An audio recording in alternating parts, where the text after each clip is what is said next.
Good morning, everyone. Thanks for joining us for North Dakota Today on this Thursday morning. I'm Lisa Bedell here with Chris Berg.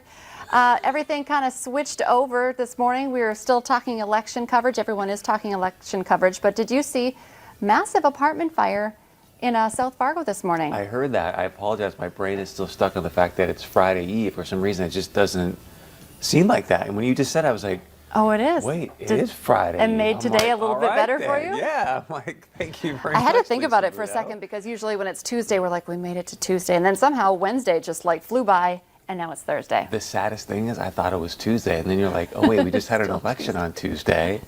Last night I crashed. I don't know if it was because of, everyone's talking election and it was a late night. And it just feels like you can kind of take a deep breath today. And last night, I woke up, I was like, whoa, where am I? Okay, yeah, it was fantastic, but it was one of those nights you just sort of, what just happened? It is fantastic when you get a really good sound night. Yeah, it was beautiful. And I'm lucky I'm here. Like, we get the calls in the studio, like, okay, a few minutes to studio. I get the 5-minute call. I have no tie on, nothing. I'm like, man, I got to hustle. So I made it. So if I just look at you sometimes today, and you're like, I have no idea what you're talking about. I'll just take it. I'll just take it. Kind of empty in the eyes there. All right. Well, like I mentioned, huge fire in South Fargo this morning, and I was talking to one of our producers. We're going to check in. Brian Sherrod is out there live right now. Kind of the whole rush of the morning. Brian was the first reporter out on the scene, hustled right over from what he was working on first, and Brian, you were probably doing the same thing we were doing in the newsroom. We're kind of listening to the police scanner and firefighters being called out. Let's just go back to, because I know you have some incredible video, sad video, but video we're going to show. Yeah. What was the scene when you started just driving to the area? Because you didn't even have to be that close to see what was going on.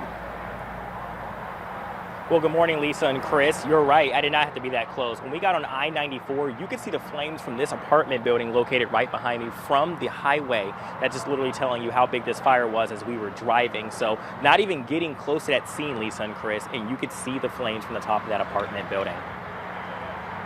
Everywhere on this scene right now. Okay. You can just see these heavy smokes, heavy flames filling the sky. Now, like I said, we just got on scene. They were pulling out.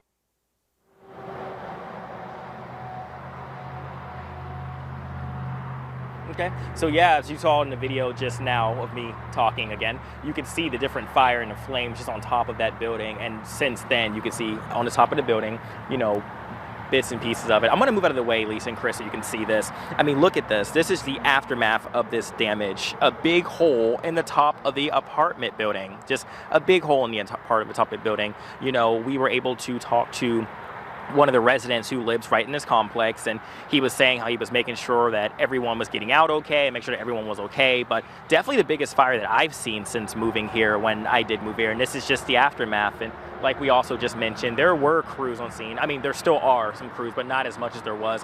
Where I am right now, and even on the whole other side, they were both shooting water from the hoses on the very top to put it out. Right now, they're just on scene, just checking to make sure that everything's okay. But what we can also tell you as well, there were no injuries reported. So if there is anything good that came out of this, it's no one was injured.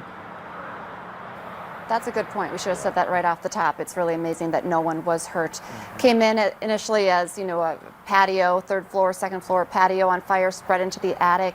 Really scary stuff. I know when I was reading through some of the comments, and you talked to some residents as well, Brian, that people were worried, that they were going to lose everything because it really was pretty intense. And of course, it can spread pretty fast when it's that kind of situation. So, of course, we know you'll keep updating us, and of course we'll have the latest on our news at noon as well. I think you're going to still come back and join us in studio a little bit later in the show as well, but thank you for covering this breaking story and giving us the update throughout the morning, Brian.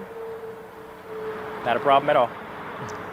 Scary stuff, though, when you look at those flames, and to be out there, sometimes we hear a call and it's like, well, toast that got burned, in an apartment. So sometimes we hear that so often that then this morning when we heard the call, and it was pretty apparent to me right away. I was the one that was in the newsroom, and you could tell immediately there were a lot of firefighters and crews on the scene. And I think Brian had said a 3-alarm call, so massive presence by law enforcement. Wow. And so we will update you. I'm sure that people are without homes, at least some. I think I heard 22, 30 plex. I'm not sure how many apartments were there, so at least a few of them probably have smoke and fire damage, and we'll find out. The Red Cross is probably helping out, and Gotta the give a fire shout out marshal. to the Fargo PD. I mean, the Fargo Fire Department, right? Like, Incredible well done. response. Nobody got hurt. Yeah, Yes. and it looks like obviously a lot of damage, but could have been much, much worse.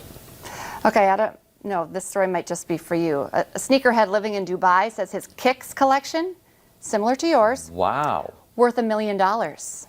Mohammed Al Safar has built a locker room in his penthouse, which now houses 1,500 pairs of shoes.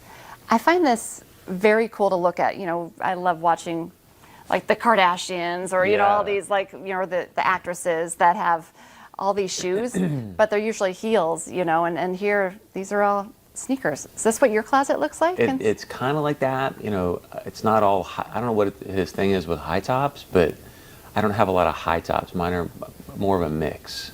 Well, he started collecting these apparently when he was in high school as an act of rebellion against his strict school uniform.